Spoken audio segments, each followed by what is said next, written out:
娘が日本で勉強していたときに手紙をくれました。娘が日本で勉強していたときに手紙をくれました。娘が日本で勉強していたときに手紙をくれました。くれました。娘が日本で勉強していたときに手紙をくれました。娘が日本語娘が日本で勉強していたときに手紙をくれました。Oh, that's right. They're not saying Nihongo, they're saying Nihon. So they're not talking about Japanese language, they're talking about Japan, the country. So it's saying back when... Oh, that's why they're using dad there. It's an action at a location, studying in Japan. So my daughter wrote this letter back when she was studying in Japan.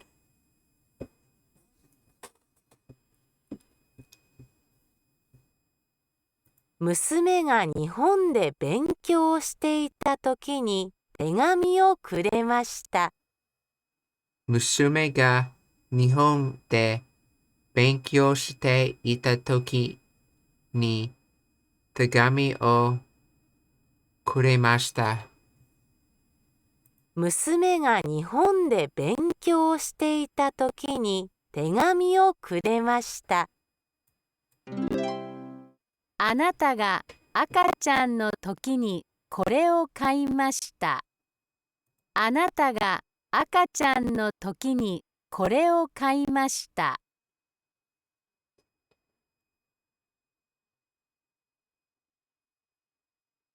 あなたが赤ちゃんの時にこれを買いました。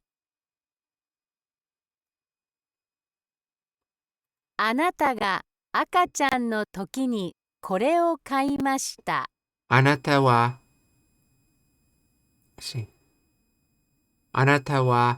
赤ちゃんの時にこれを買いました。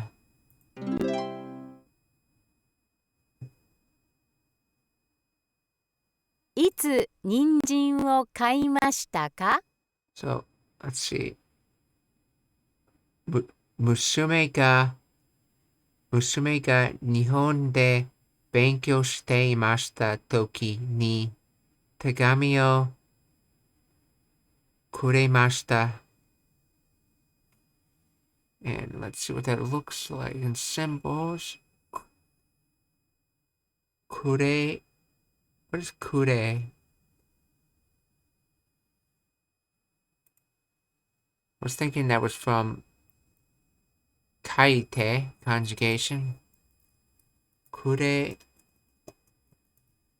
ました conjugation.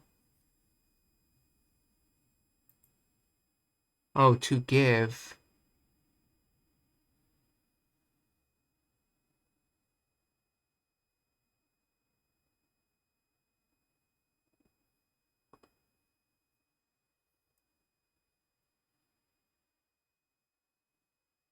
Oh, we're using another word for to give. I thought maybe it was to send. Let me see. To send.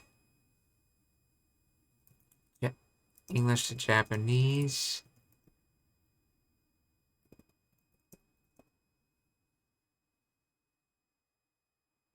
Ogemashita. Yeah, I think it was ogemashita, something like that. Okuru. Is that it? And it's past indicative. Okurimashita. I remember a G being in it. Ogemashita. Japanese to English. Maybe it'll identify the word I'm trying to remember.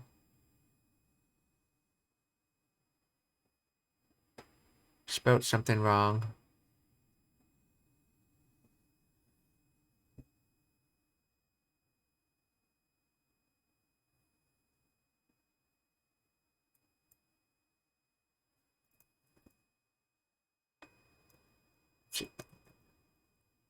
To receive English to Japanese, that was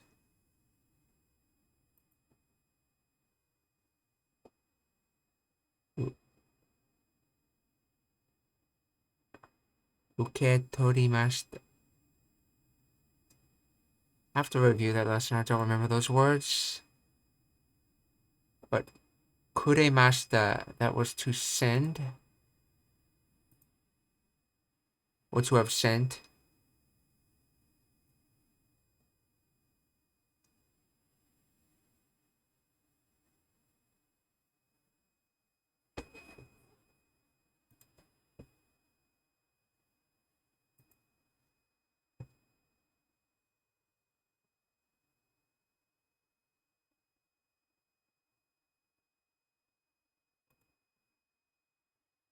And then here we have watashi ga kodomo no toki ni haha ga kono o hon o yonde kuremashita. So watashi ga kodomo no toki ni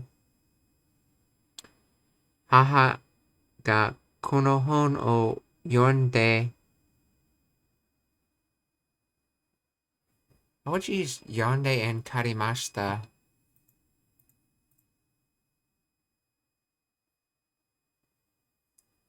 Let's see what a full sentence translation says. Making no sense.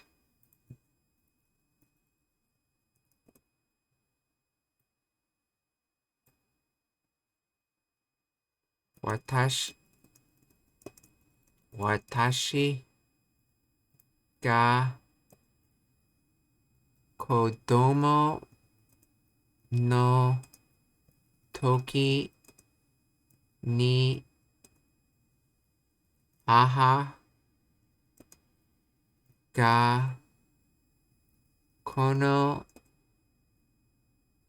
hon wo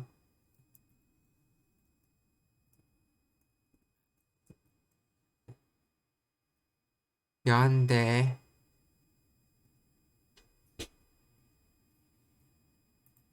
kono hon wo yonde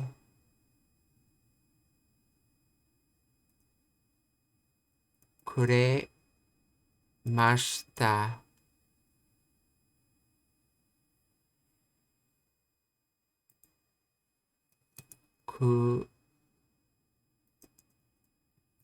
Kuremashita.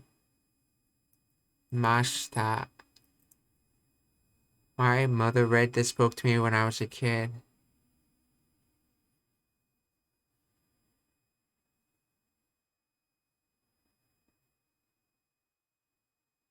And then if I just take this out and just look at that, they gave it to me.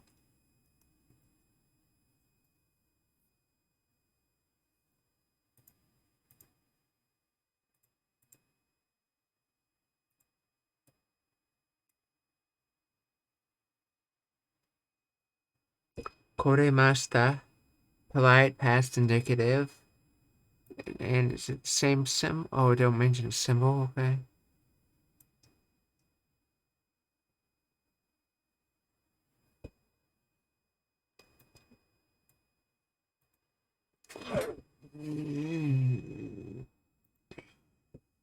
Yes, it's one word, koremashita. Kuremashita.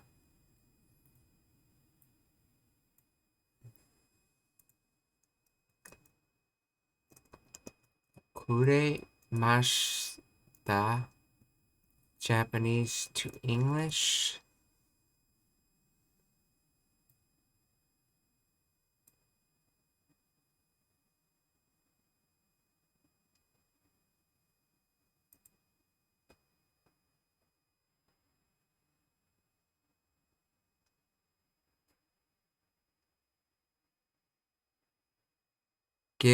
someone give to you. My friend, tomodachi wa kuruma wo kuremasu. My friend gives me a car, or gave me a car. No, my friend is giving me a car. I typed it grammar bad, but whatever. Okay.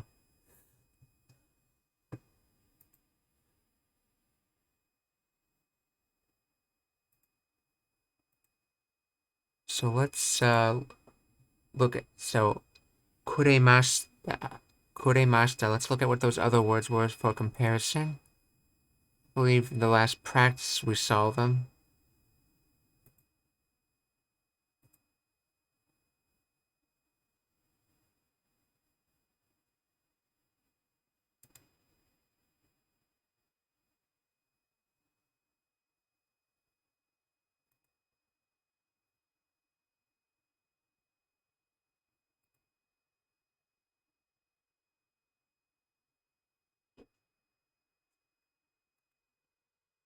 This was the sign that practice.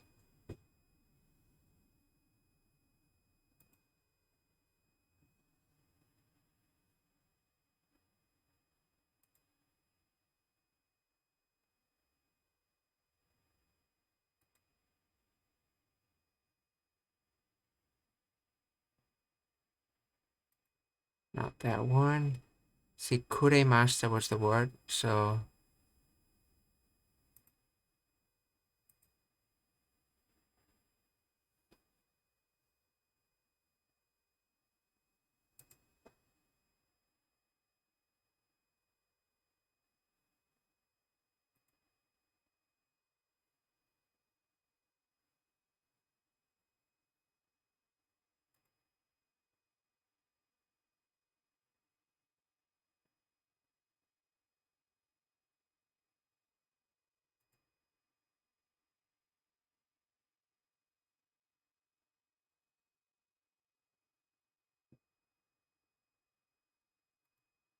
one of these had it.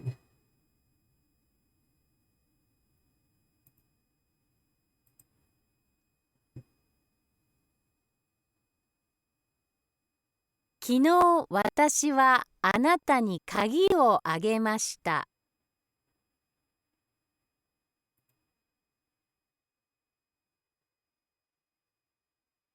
Might be easier just to find it in the core lesson, where it has everything once, basically.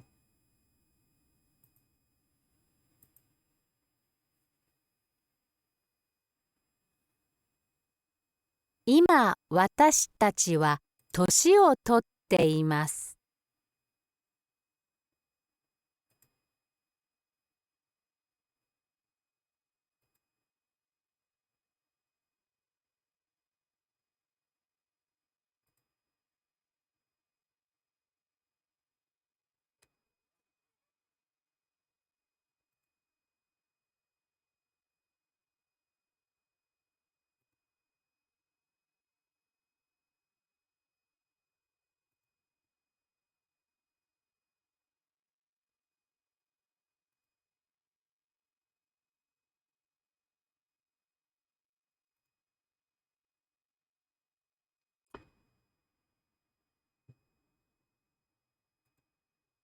So we're looking for those give and receive words that we saw in the previous lesson to compare them to this new give or receive word to develop context for them a little.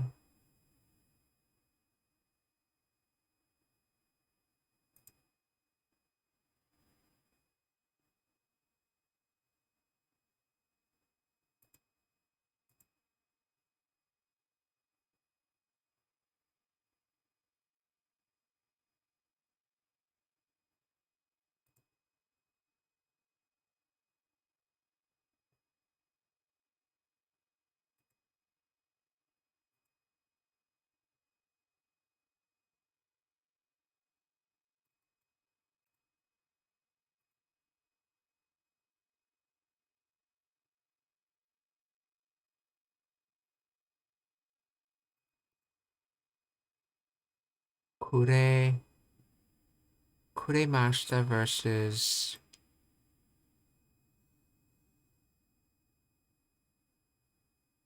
Oh, here it is.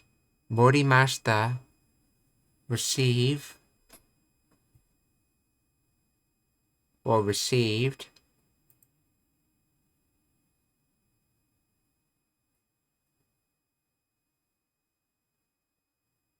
It's one of them.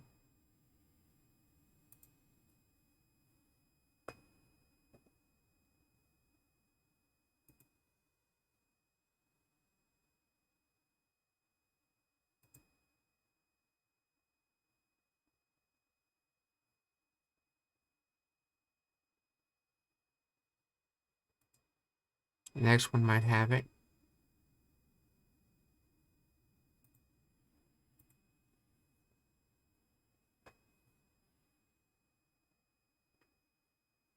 私たちは同じ小学校の生徒でした。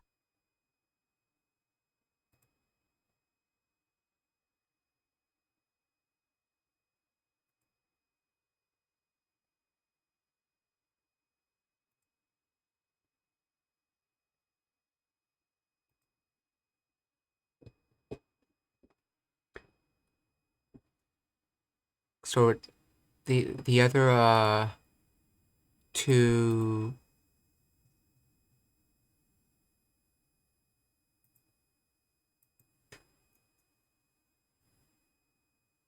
I think the other, let's see, Morimashita. No, it was kuremashita, Japanese to English. And I spelled it wrong. Okay.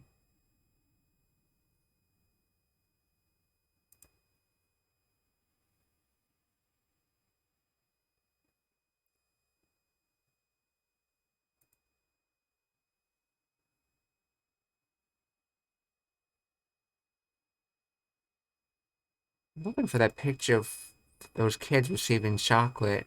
That has the verb I'm looking for.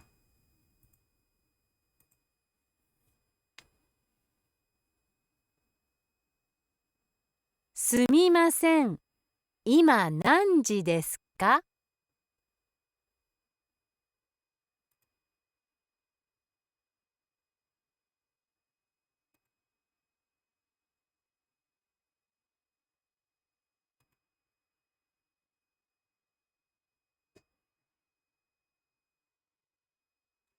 So the notes to remember is Sugaku, the more advanced math.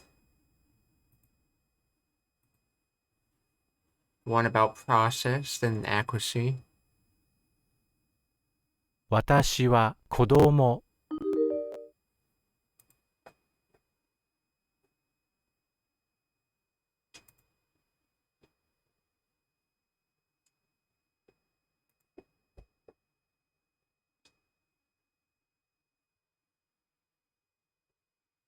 It's not this one.「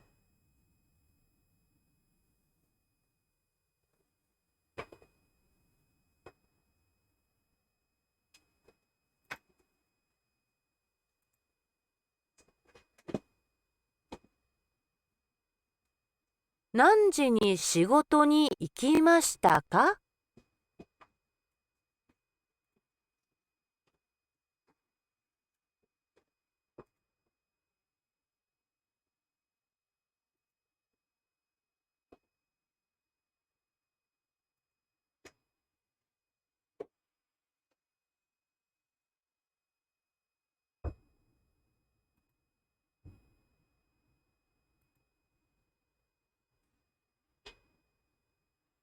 エジプト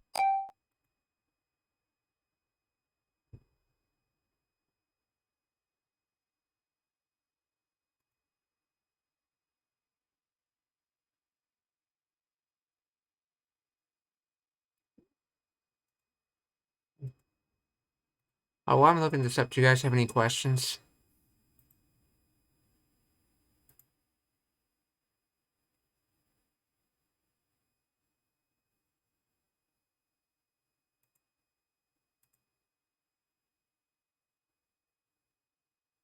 言葉が3つあります。Well, I just want to just randomly find it in a study lesson, that word I've been looking for, when I'm not looking for it.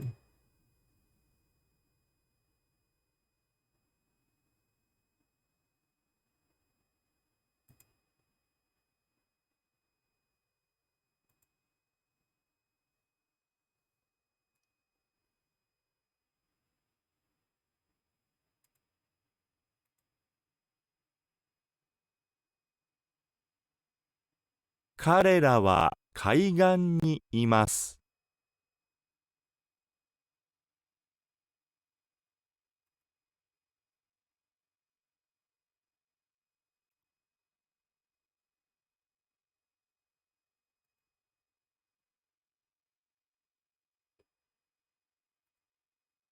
Okay, I feel like I'm just wasting time at this point. So, I'll have to come back when I remember what the word was. 私たちはパリにいました。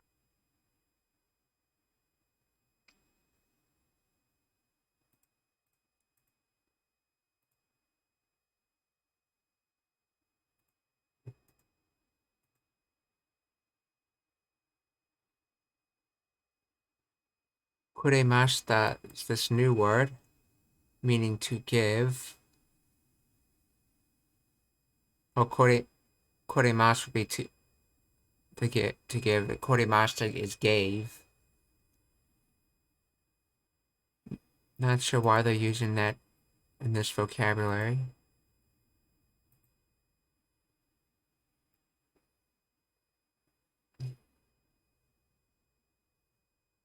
いつ人参を買いましたか？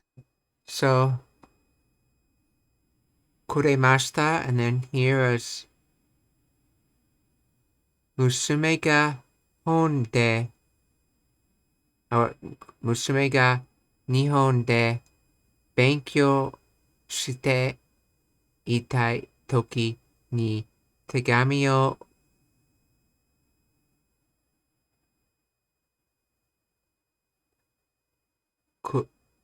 kuremashita. Yeah, that makes sense. To gave, in this context, they gave them a letter.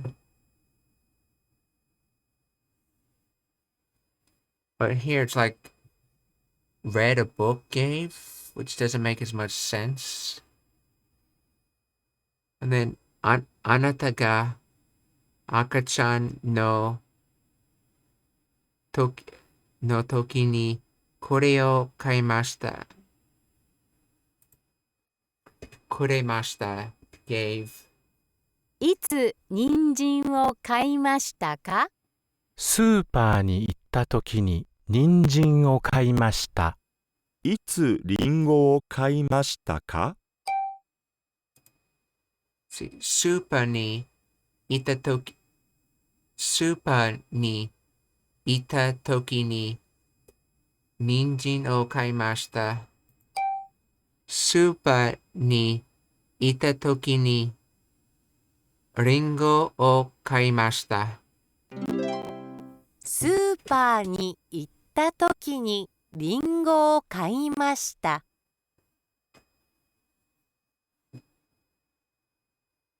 私はおばあさんにお金をもらいました。私はおばあさんにお金をもらいました。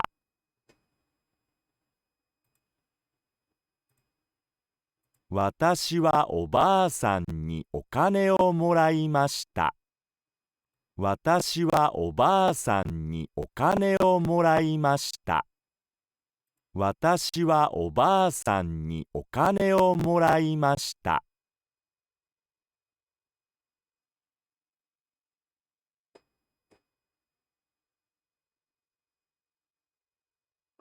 This is like that example I was telling you earlier where they just had this watashi wa cut off and they had the rest of the sentence. And I was saying that there's the optional wa part being dropped off, saying I, when they're talking about receiving something.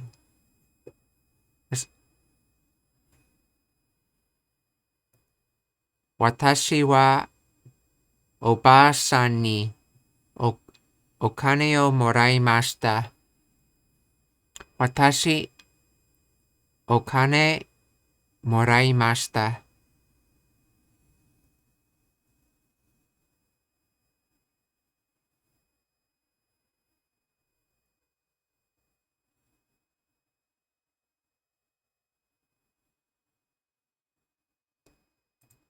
If I remember correctly, Oba-san means grandmother, but it can also be used to mean anyone in grandmother age.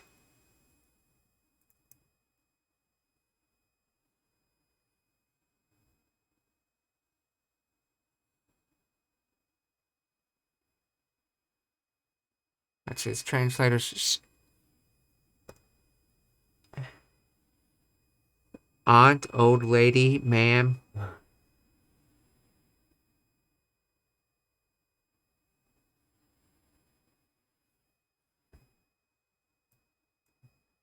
What's that mean? Oh.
男の人はネクタイをもらいました。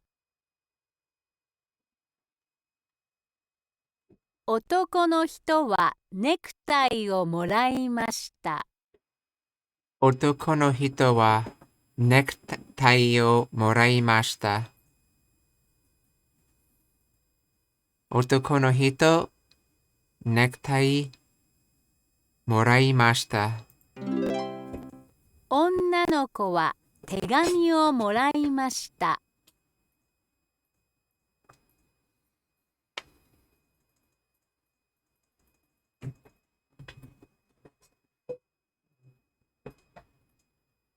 女の子は手紙をもらいました。女の子は手紙をもらいました。女の子、手紙もらいました。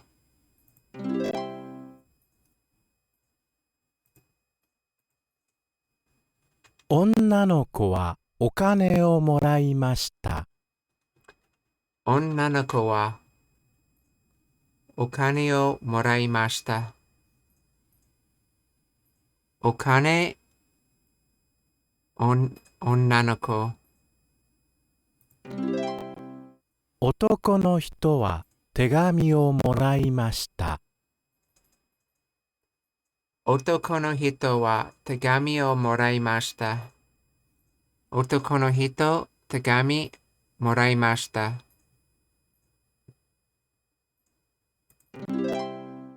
男の子はセーターをもらいました。男の子はセーターをもらいました。男の子はセーターをもらいました。男の子、もらいました。セーター。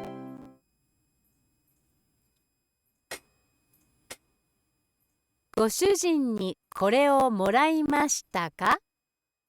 ご主人にこれをもらいましたか？ご主人にこれをもらいましたか？ご主人にこれをもらいましたか？ご主人にこれをもらいましたか？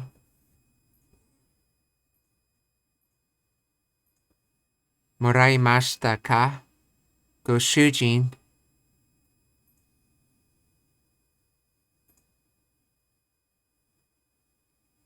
いいえ、私が買いました。私、買いました。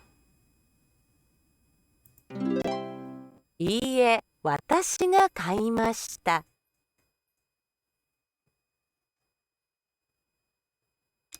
いつ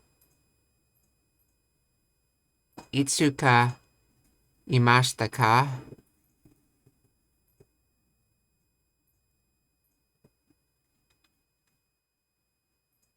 おいつ買いましたか？いつ買いましたか？買いましたか？いつ ?OK。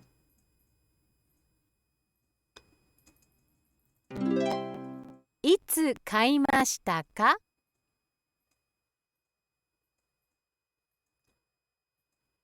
アメリカに住んでいた時に買いました。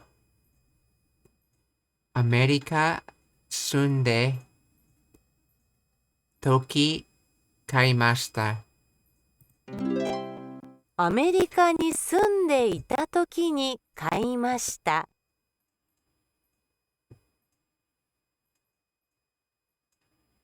これを書きましたか？はい、私が書きました。はい、私が書きました。はい、私が書きました。いつ書きましたか？ロシアで働いていた時に書きました。ロシアで働いていた時に書きました。ロシアで働いていた時に書きました。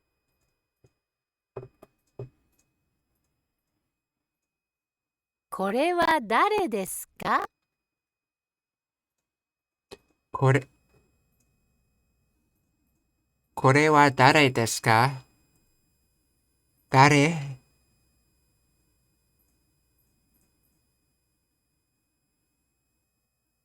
私の主人です。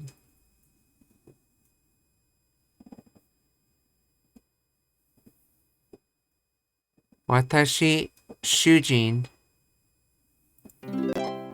私の主人です。いつ中国に行きましたか？いつ中国に行きましたか？中国行きましたか？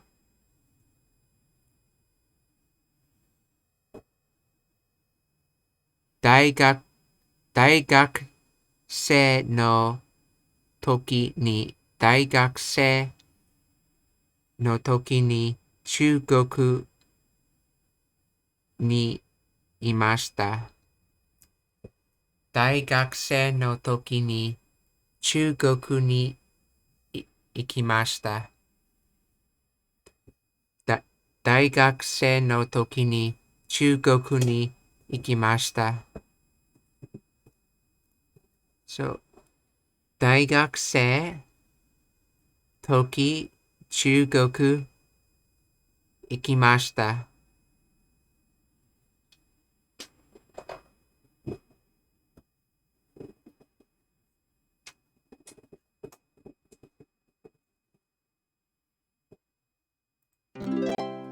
大学生の時に中国に行きました。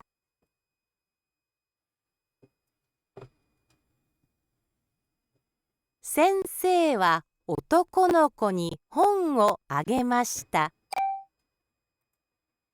先生は男の子に本をあげました。先生は男の子に本をあげました。先生は男の子に本をあげました。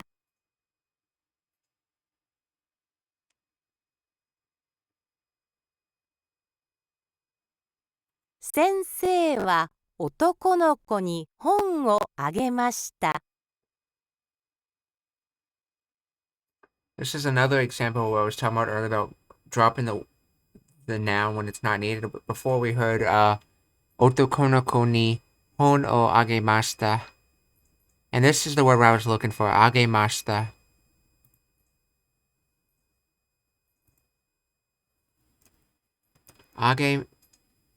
Agemashita.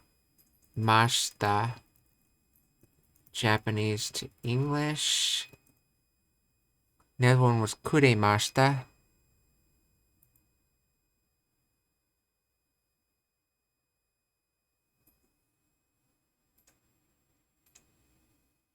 To give.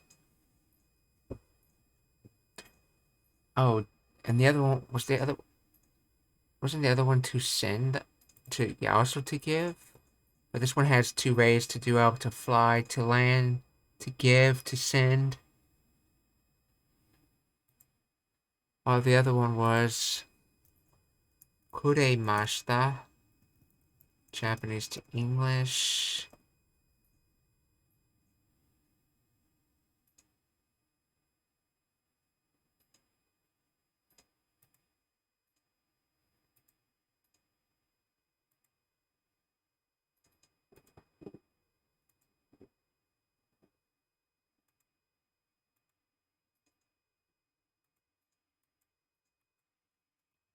Kuremashita.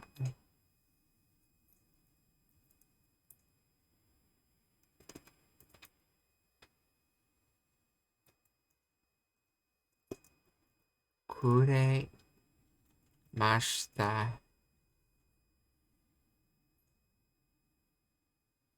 Not kure, but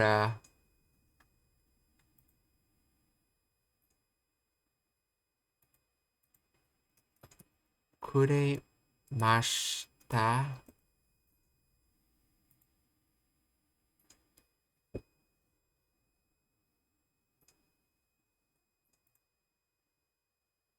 See, agemashita, to give, and this one back here was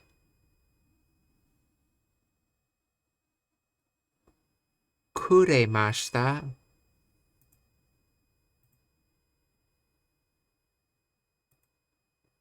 Kuremashita.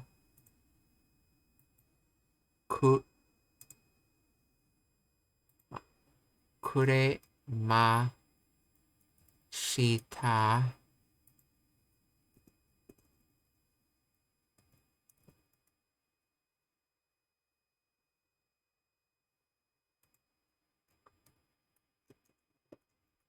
Kuremashita.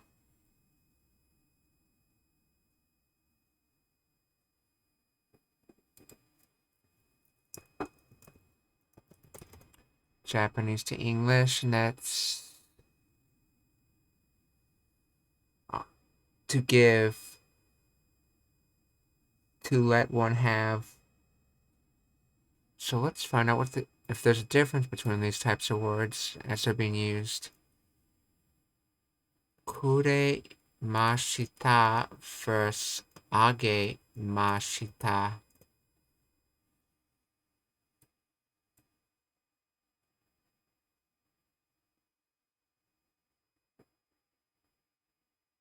Agemashita.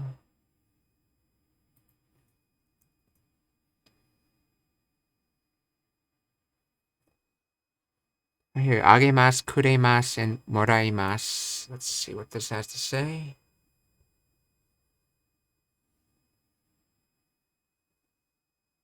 So agemasu, give. Kuremasu. Let's see, person wa, person ni, noun o agemasu. Person wa, watashi ni noun o kuremasu.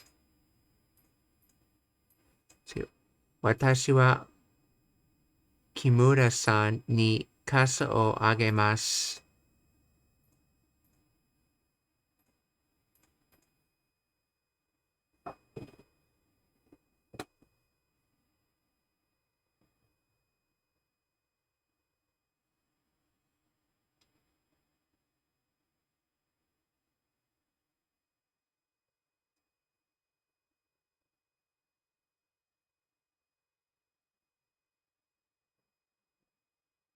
Watashi wa barintande ni Yamada-san ni chocolate o agemasu. Oh, Valentine de.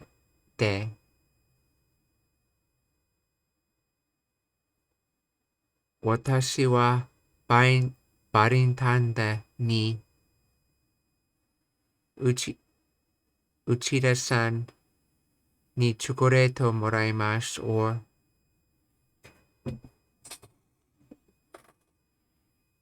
Uchida-san wa Valentine de ni watashi ni chocolate o kuremashita.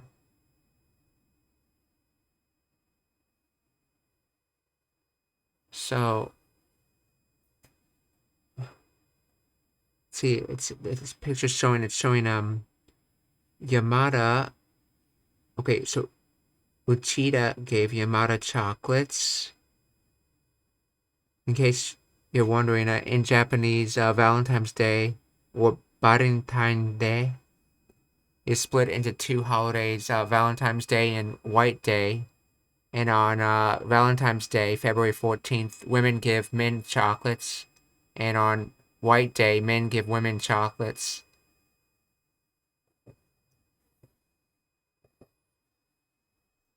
And White Days are on March 14th, just like Valentine's, February 14th. So, let's see, when Uchida gave Yamada chocolates, Yamada uses kuremashita, saying Uchida-san wa Valentine de ni watashi ni chocolate o kuremashita. But when Uchida says it, watashi wa Valentine de ni Yamada-san ni.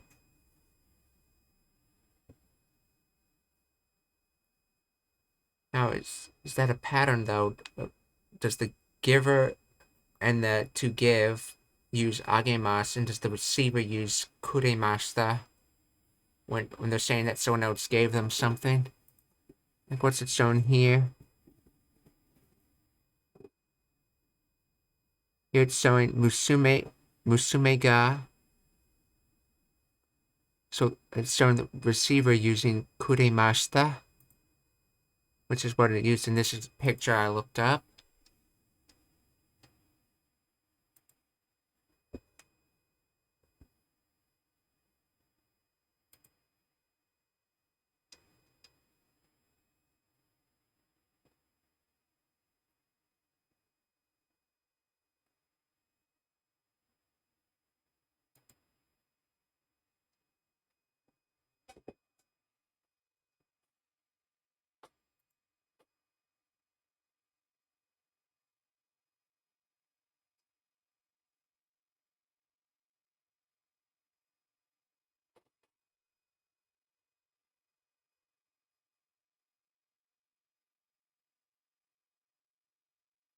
Let's see. Kuruma o kashite kuraimashita versus kuruma o kashite sashi agemasu.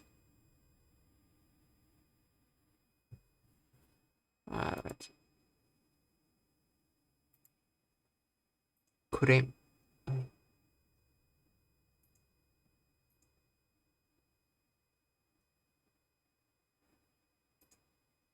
This is how to express some given object to other. Kuremashita translates to gave. It actually has the same meaning as agemashita, which is past tense of ageru or agemasu. The only difference is you will only use kuremashita when you or one of your family is the receiver of the action. For example, if you want to tell Kimura gave a necktie to your sister, that would be Kimura-san wa imoto ni necktie o kuremashita. But if you want to tell that Kimura-san gave a necktie to someone else, let's say a person named Tanaka, that should be Kimura-san wa Tanaka-san ni necktie o agemashita. This is actually a matter of showing politeness. Kuremasu is like showing that the giver is on higher status than yourself. Okay. This is okay. So agemashita is the polite way to say gave, and kuremashita is the less polite way to say gave. And now the mystery is solved.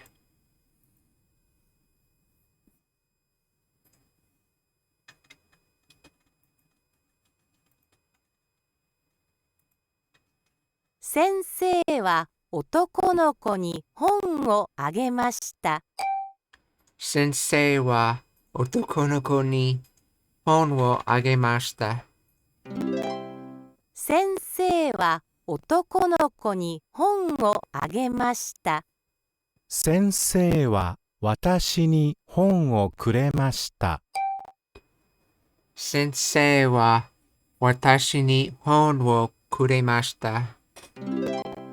先生は私に本をくれました。お医者さんは男の人に薬をあげました。お医者さんは男の子お医者さんは男の人に薬をあげました。お医者さんは男の人に薬をあげました。お医者さんは私に薬をくれました。And basically from what I can tell from the reading and these examples right here, that's basically just showing what we looked up, that there's a politeness difference between the two words. When it comes to being more polite or less polite, it's in reference to the person receiving the gift, not in reference to the person giving the gift. So, for example, he's saying that he received medicine. He doesn't have to be polite to himself, so he can use the less polite term, kuremashita. But this person looking on here in this scene saying it, or we have a third party on the outside saying it, he has to be more polite, so he uses agemashita.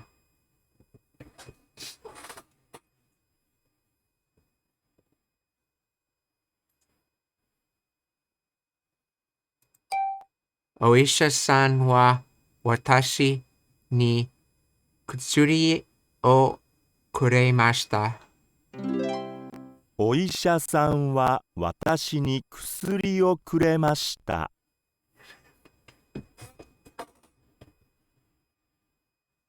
私が10歳の時に祖母がこれをくれました。これが好きですか？私が10歳の時に祖母がこれをくれました。私が10歳の時に祖母がこれをくれました。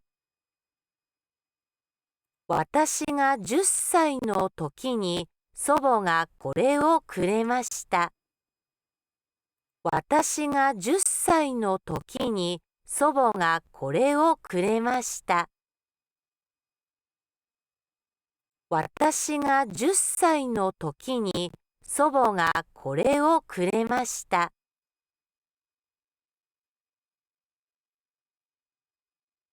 私が10歳の時に祖母がこれをくれました。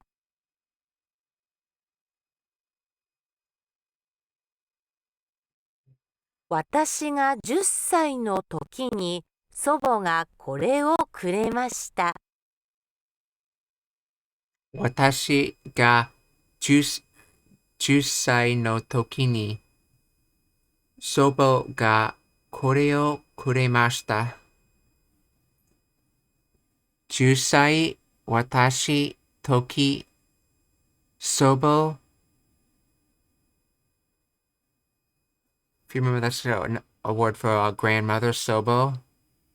And instead of saying oba-san, you can say sobo.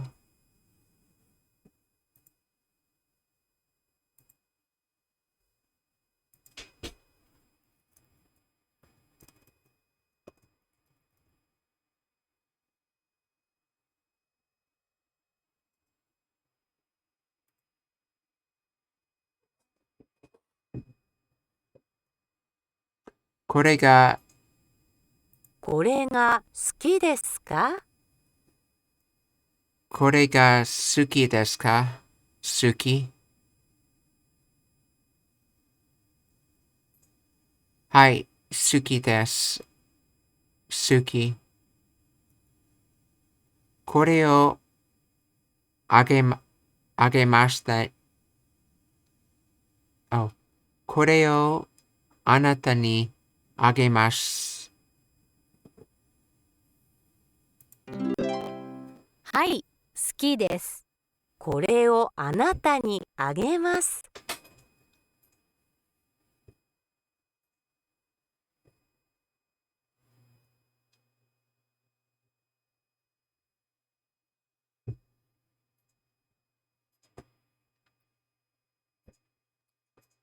ありがとうございます。ありがとうございます。どういたしました。どういたしまして。どういたしまして。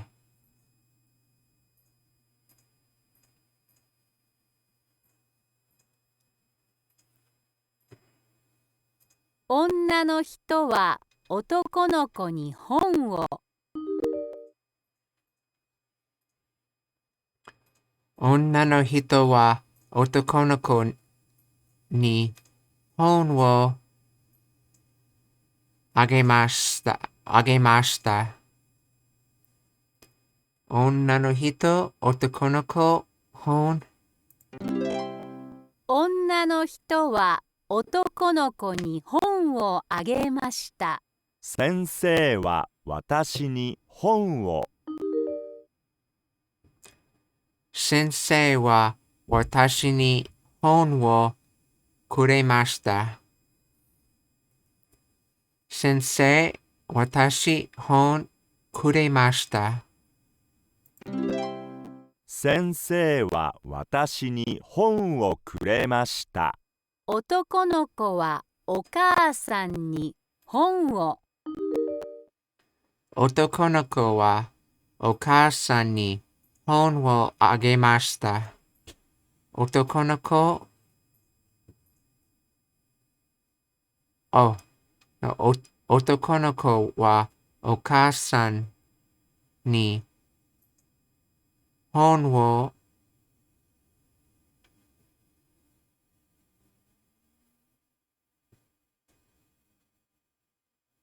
もらいました。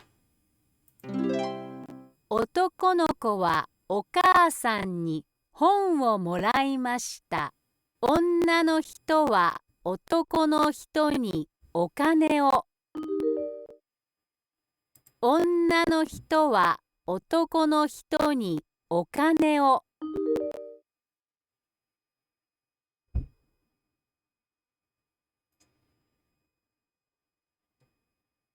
女の人は男の人にお金を。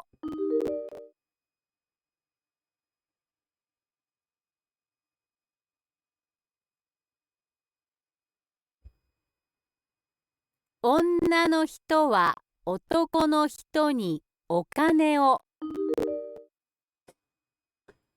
女の人は男の人にお金をもらいました。女の人、男の人、お金もらいました。Wait, isn't he giving it to her? Oh, maybe. Okay, I thought he was given first and then she returned and the other picture. I guess not.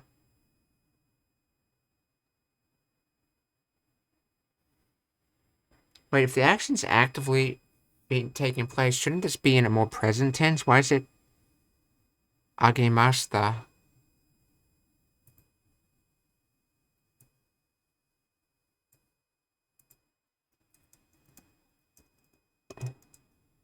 Agemashita conjugation.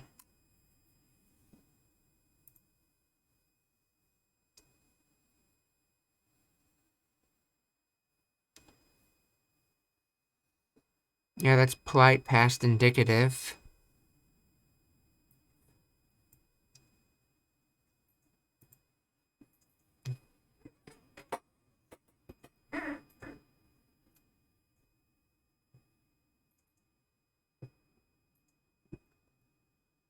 So, 女の人は男の人に、so, 女の人は男の人にお金を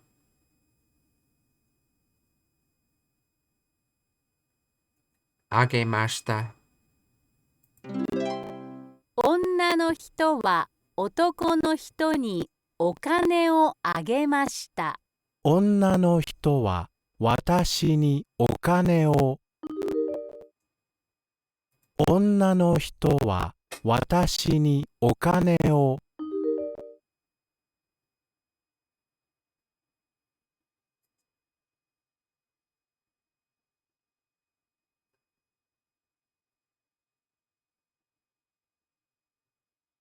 女の人は私にお金をくれました。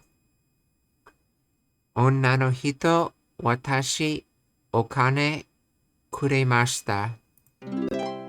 女の人は私にお金をくれました。男の人はお父さんにお金を。男の人はお父さんにお金をもらいました。男の人、お父さん、お金もらいました。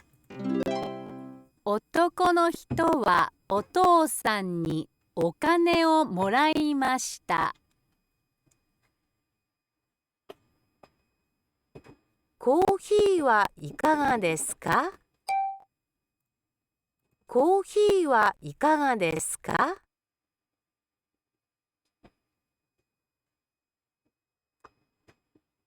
？We saw this before used once, but they didn't go into the grammar that much. Ikaga.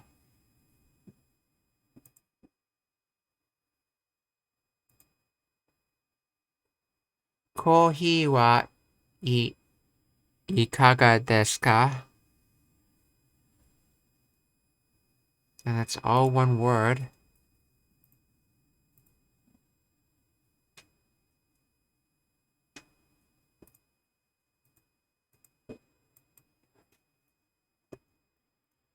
Ikaga desu ka?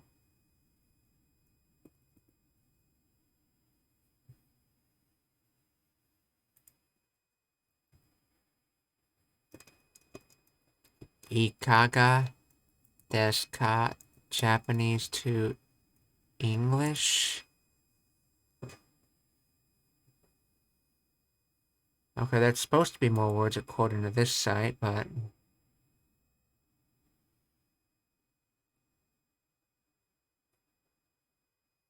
Ikaga desu ka by itself is how are you, what this says?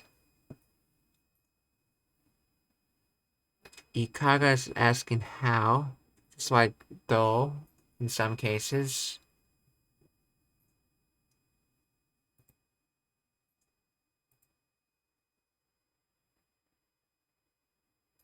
How or in what way, or how about. How in what way and how about. So this is probably closer to the how about. Kohi wa ikaga desu ka? How about coffee? Kohi wa ikaga desu ka? コーヒーはいかがですか？はい、お願いします。水はいかがですか？水はいかがですか？水はいかがですか？はい、お願いします。ペンがいりますか？テニスをしませんか？はい、お願いします。テニスをしません shimasen ka?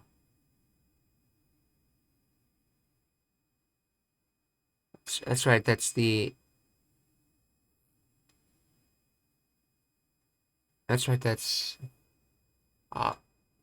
present in no, suru is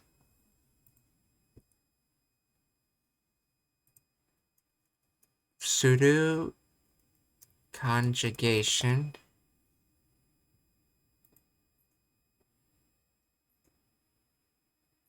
Shimas. Oh yeah, that's right. It's the polite negative shimasen. That's why I was different. Yeah, suru's the plain. Why? That's the present indicative polite. So tenisio shimasen ka? Pen ga irimasu ka? Hai, onegai shimasu.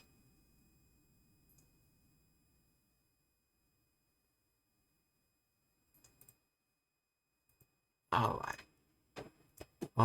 onegai versus kudasai.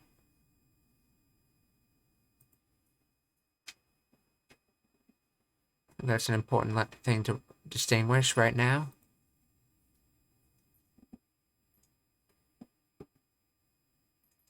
When you want a bottle of water, you can use mizu o onegai shimasu and mizu o kudasai, but are they the same word? Okay.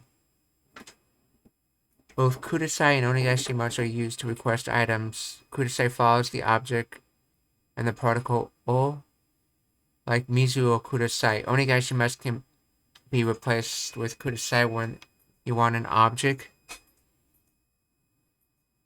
It sounds a little more polite than kudasai, so you can say mizu o onegai shimasu.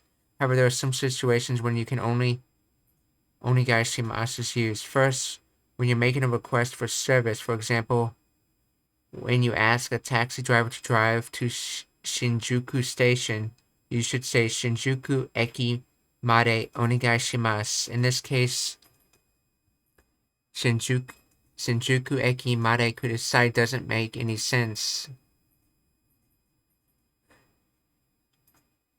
Second, when you're asking someone on the phone, for example, would you like to talk to Tomoko on the phone?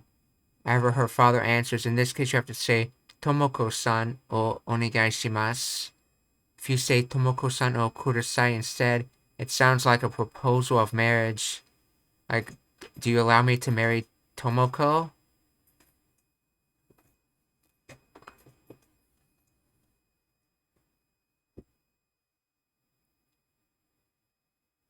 For making requests that involve an action, you need to use kudasai after the te form of a verb.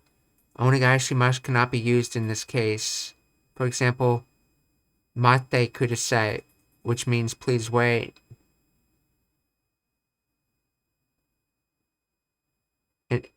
Please wait is a correction. However, mate onegai shimasu is never used. I do hope this makes sense to you and you're able to use onegai shimasu and kudasai correctly from now on. So, kudasai is more for service when you're saying please for service, but onegai shimasu just sounds more polite.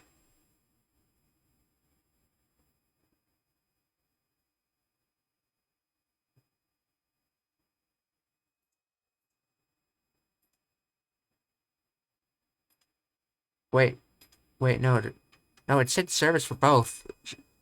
It says onegai shimasu when asking to go to Shinjuku Station, and then down here it says, for making a request that involves an action, you need to use kudasai after the te form of the verb.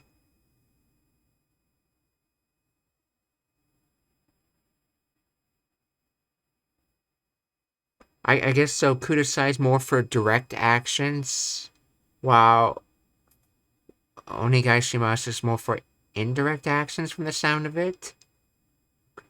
Like asking to drive to the stations, you're not directly telling them every step of the way. I want you to drive to the stations from what it sounds like. But with kudasai, it's like, hand me a pencil. You're saying the entire action in the sentence and then kudasai. And spelling it out word for word what that action is.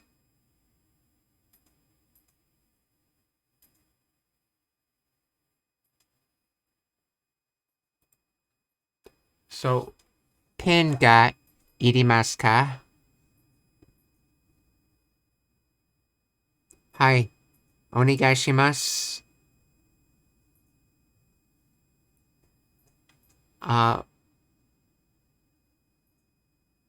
If I remember correctly, irimasu is a non-transitive verb. Because in Japanese it's non-transitive. I can't remember what it is in English, which means which is why there's a ga here. So I guess because it's I'm guessing non-transitive, it's not directly as saying an action in that sense. So you're using onegai shimasu. It goes into the grammar studies. So, hai, onegai shimasu. Onegai shimasu. And let's see, is that one or two words? It's one word, okay.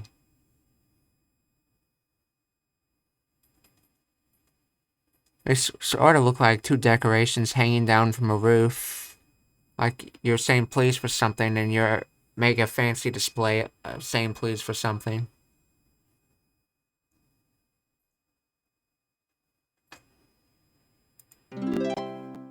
いいえ、ゴルフがしたいです。いいえ、ゴルフがしたいです。いいえ、ゴルフがしたいです。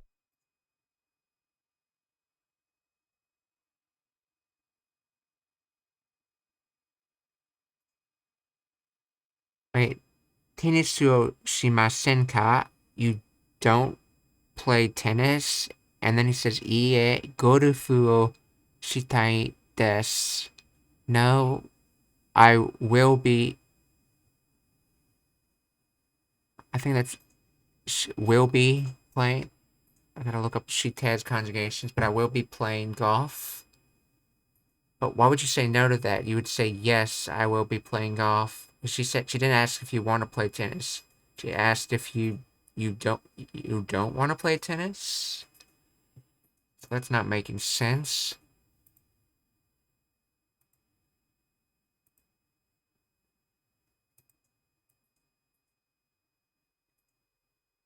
Tenisu o shimasen ka? Tenisu o shimasen ka? Shimasen ka? Okay. Why don't you play tennis?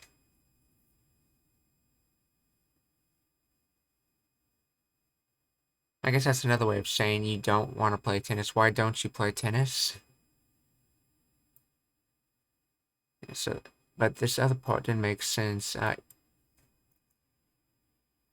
Gorufu ga shitai desu.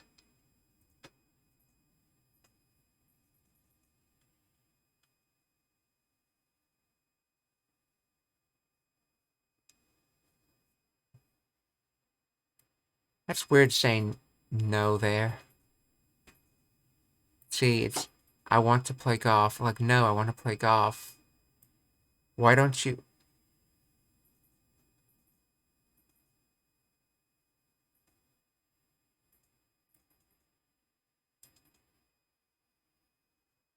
Let's see. Shite conjugation. Shitai must be in there. Suru's the base word.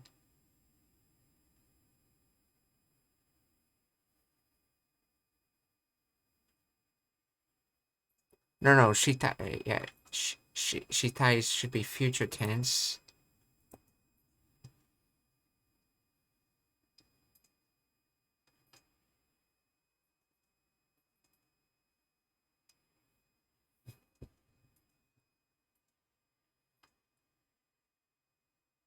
That's interesting.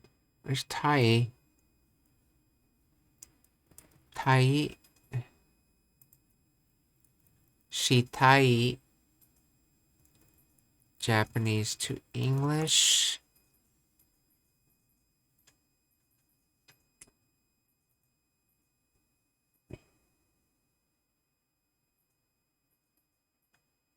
The Tai form attaches to a masu stem of a verb to form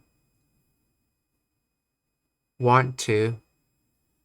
Oh, it's not future tense. It's saying I want to. So when we said ikutai, we weren't saying I will be. We weren't saying I will be going blah. They were saying I want to go to blah.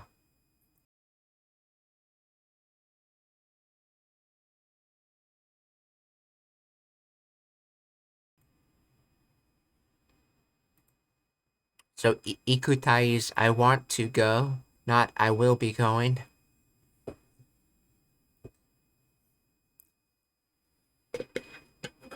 So tabetai is to want to eat.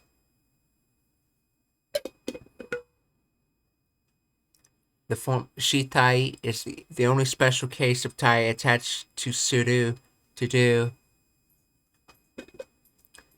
Even though it attaches to a verb, the result is an I adjective, unlike in English.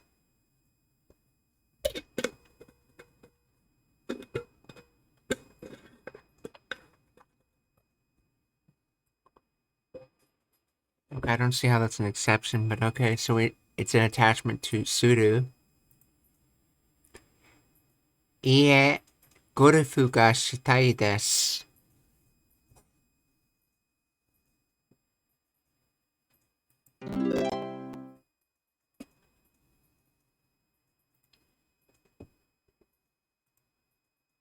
コーヒーはいかがですか？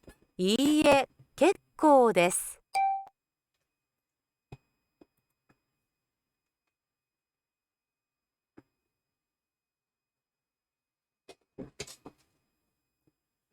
Let's see.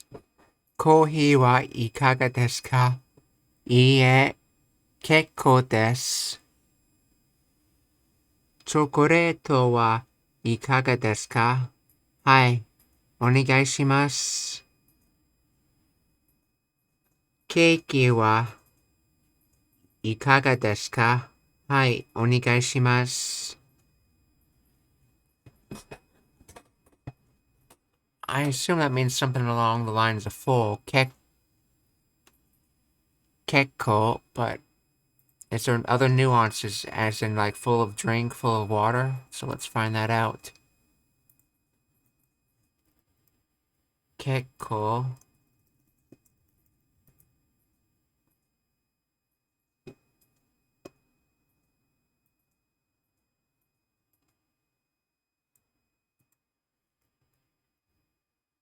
Kekko.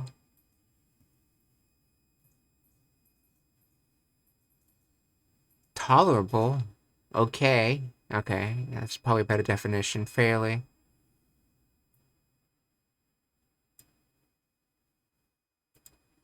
So you said ie. Okay, so they're saying they're okay. So it has no connotation with what food or drink. It's just meaning okay. Ie, kekko desu. いいえ、結構です。チョコレートはいかがですか？はい、お願いします。はい、お願いします。はい、お願いします。ケーキはいかがですか？はい、お願いします。はい、お願いします。はい、お願いします。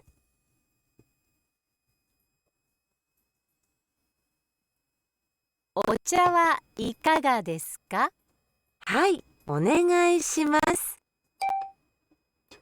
コーヒーはいかがですか？コーヒーはいかがですか？はい、お願いします。What's funny is when you recognize that it's kohi by the silverware they used for the 黒 picture. か赤 That's the same silverware they've been choosing for tea and for ocha and kohi this entire program. Same style of silverware. 黒か赤 Kuro ga aka.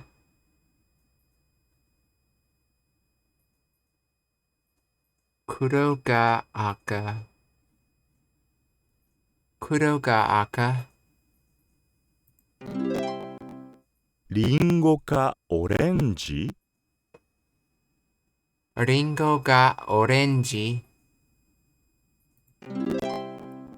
左か右 Hidari ga migi.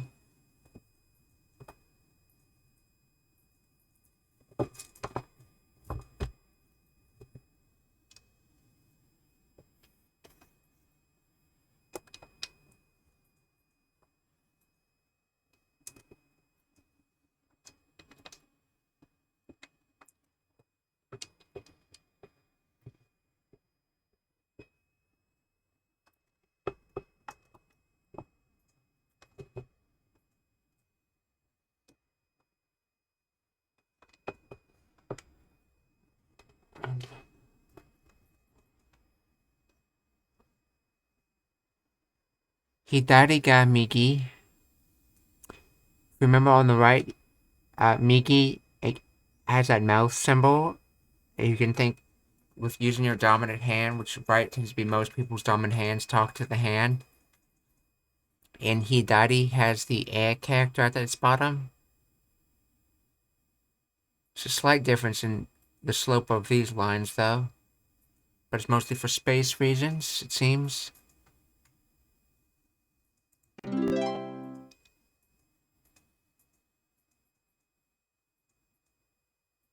水かジュースはいかがですか？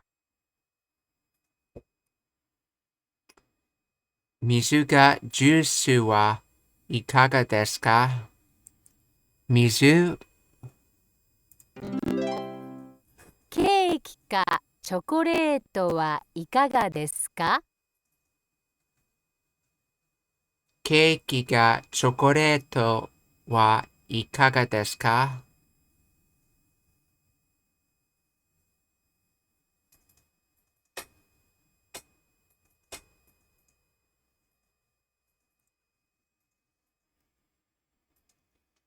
いかが How about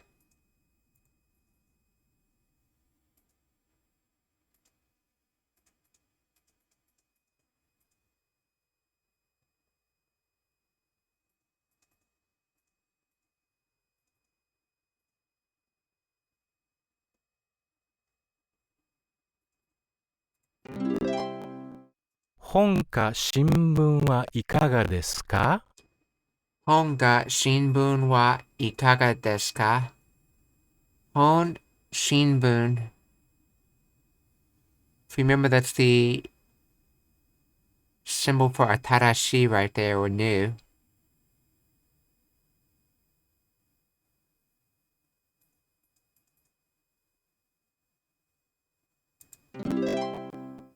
コーヒーかお茶はいかがですか？コーヒーがお茶はいかがですか？コーヒーがお茶はいかがですか？ Also, if you remember an ocha, that's the symbol used in brown. Since tea tends to be brown, so this symbol plus the symbol for color makes the two kanji needed for the word brown.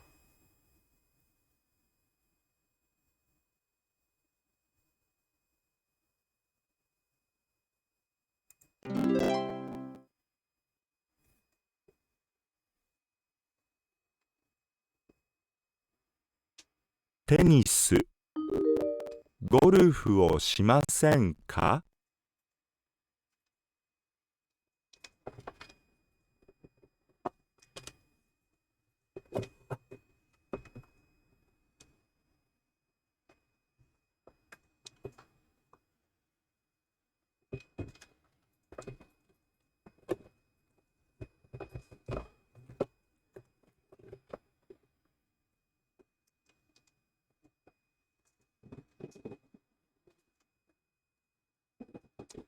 Okay, so テニス、ゴルフをしませんか？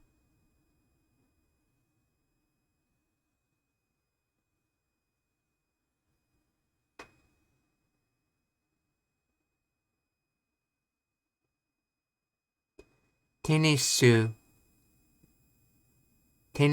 がゴルフをしませんか? That'd be an interesting sentence to translate. テニスがゴルフをしませんか?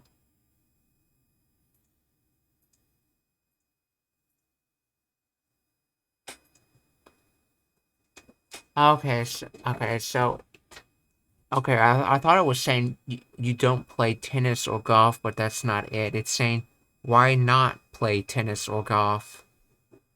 So shimasu is a polite form of to play, so shimasen is not play. So and then ka is making it a question, so why not play, okay?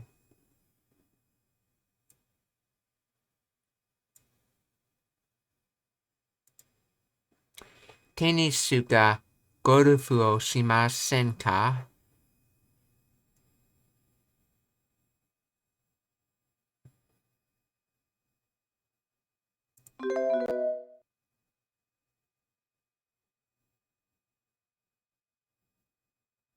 Wait, ka? That makes no sense.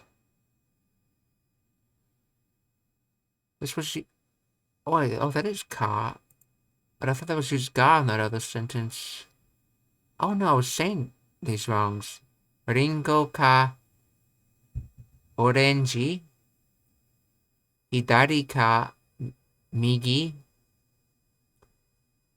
Kuro ka aka.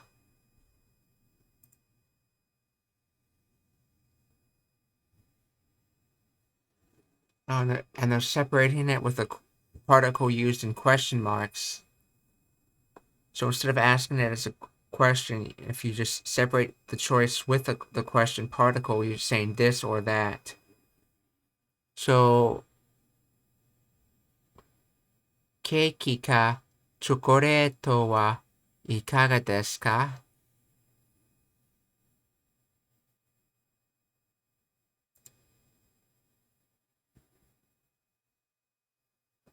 テニス、ゴルフをしませんか？テニスかゴルフをしませんか? テニスかゴルフをしませんか？ゴルフがです。ゴルフがしたいです。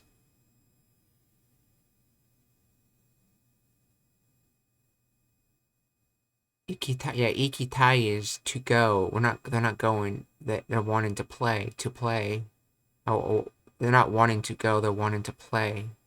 So it's したい。ゴルフがしたいです。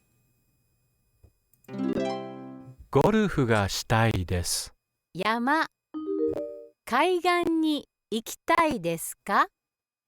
山、海岸に行きたいですか？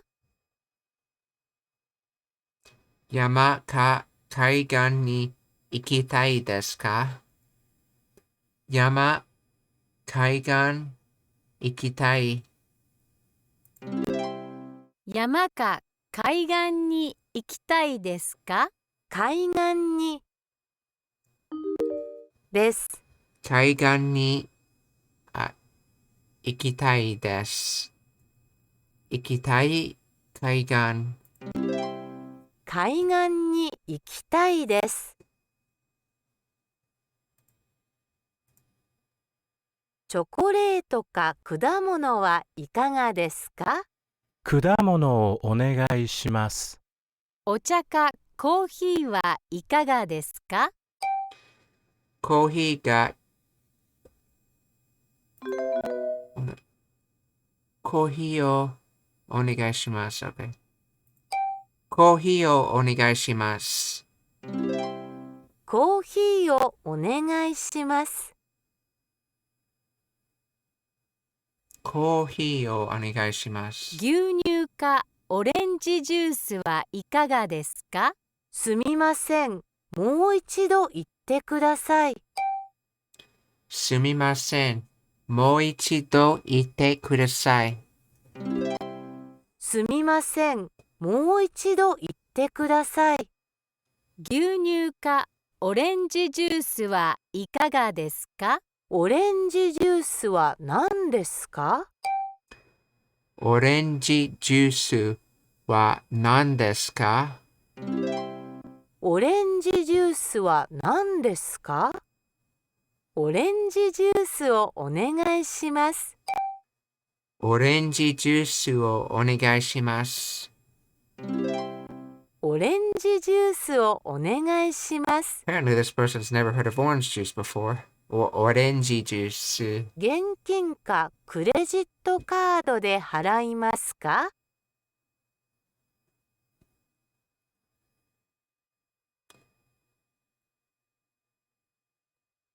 現金かクレジットカードで払いますか？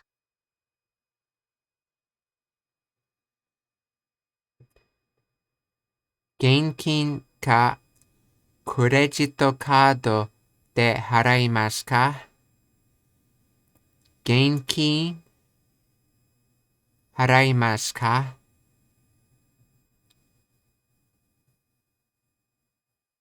クレジットカードで払います。Oh, it's not that. すみません。もう一度言ってください。一度言って。すみません。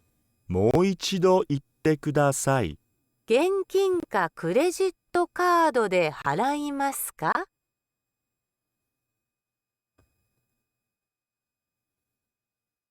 クレジットカード。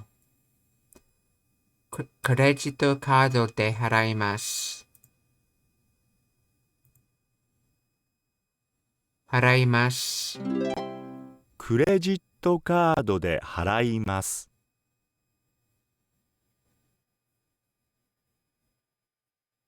お名前は？すみません。もう一度言ってください。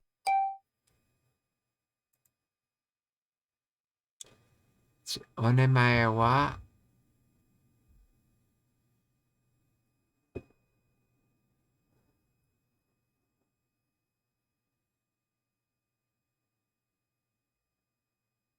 Let's see, that's ロバットです。お名前はI just noticed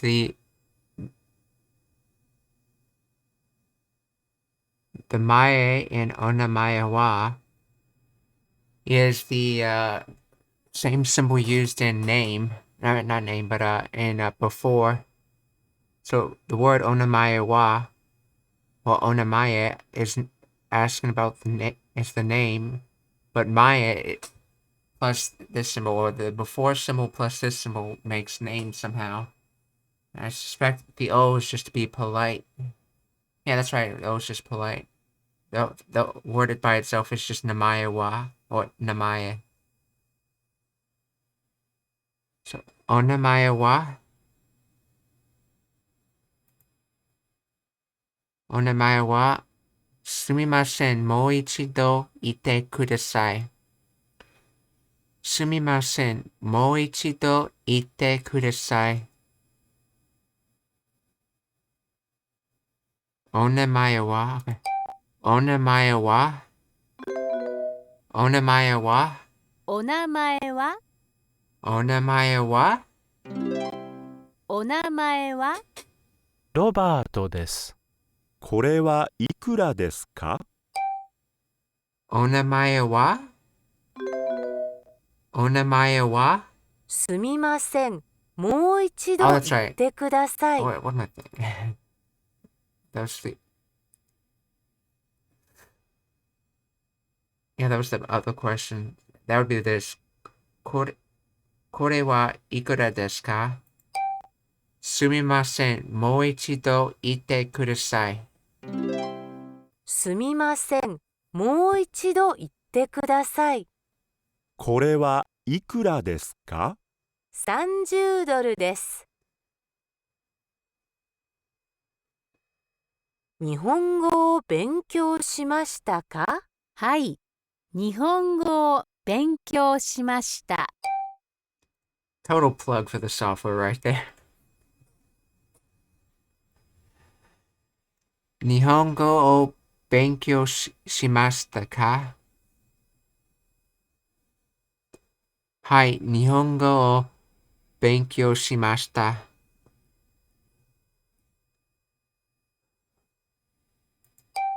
はい、日本語を勉強しました。はい、日本語を勉強しました。この言葉はどういう意味ですか？この言葉は郵便局という意味です。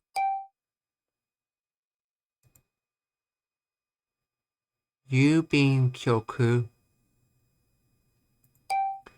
この言葉は郵便局というこの言葉は郵便局という意味です。この言葉は郵便局という意味です。この言葉は郵便局という意味です。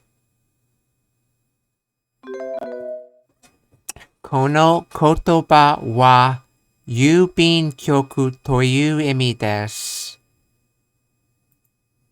この言葉は郵便局という意味です。この言葉は郵便局という意味です。この言葉は郵便局という意味です。という意味です。この言葉は郵便局という意味です。この言葉は郵便局という意味です。I'll get this eventually. この言葉は郵便局という意味です。この言葉は郵便局という意味です。この言葉は郵便局という意味です。Why is it getting stuck at wa?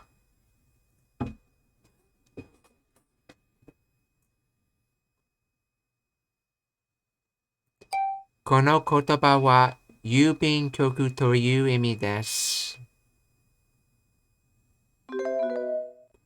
この言葉は郵便局という意味です。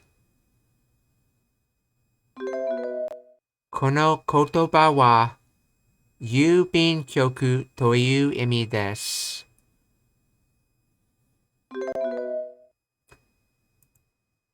この言葉は郵便局という意味です。この言葉は郵便局という意味です。I'll get this eventually. I'm not sure why it doesn't like the way I'm saying it though. この言葉は郵便局という意味です。郵便局という意味です。この言葉は郵便局という意味です。この言葉は郵便局はという意味です。この言葉は郵便局という意味です。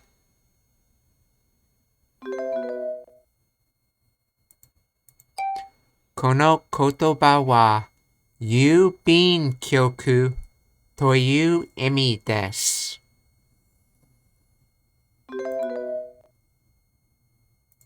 As I attempt to say this last sentence, are there any questions?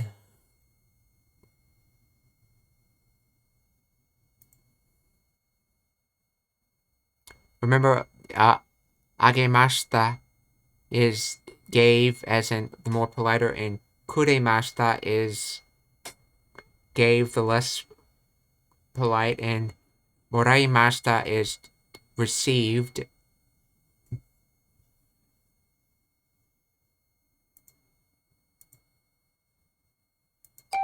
この言葉が郵便局という意味です。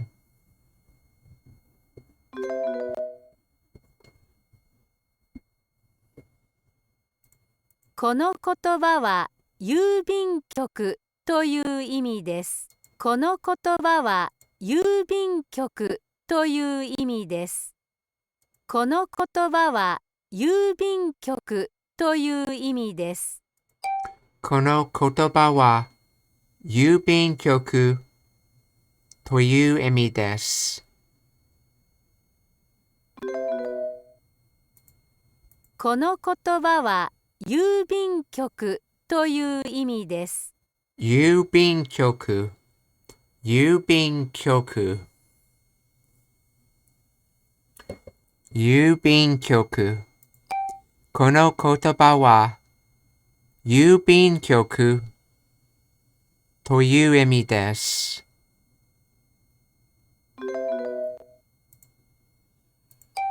この言葉は郵便局という意味です。この言葉は郵便局という意味です。この言葉は郵便局という意味です。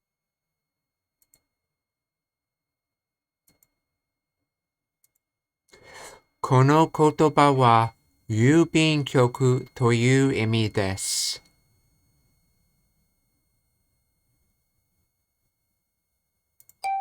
この言葉は郵便局という意味です。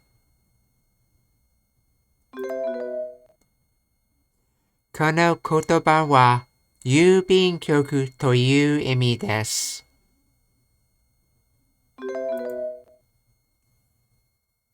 この言葉は郵便局という意味です。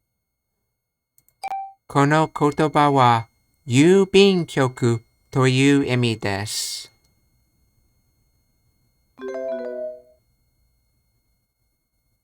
That's weird.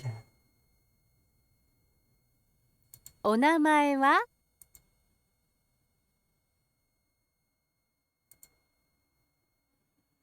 日本語を勉強しましたか？はい、日本語を勉強しました。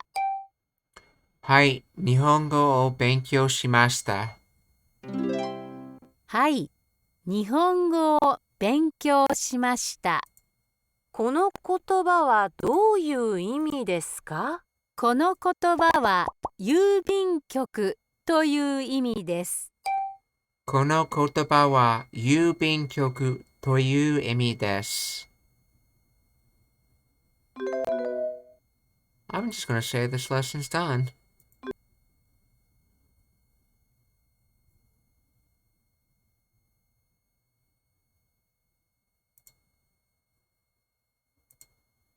Well, if there's no questions, thank you for coming. Sayonara, minasan. Goodbye, everyone.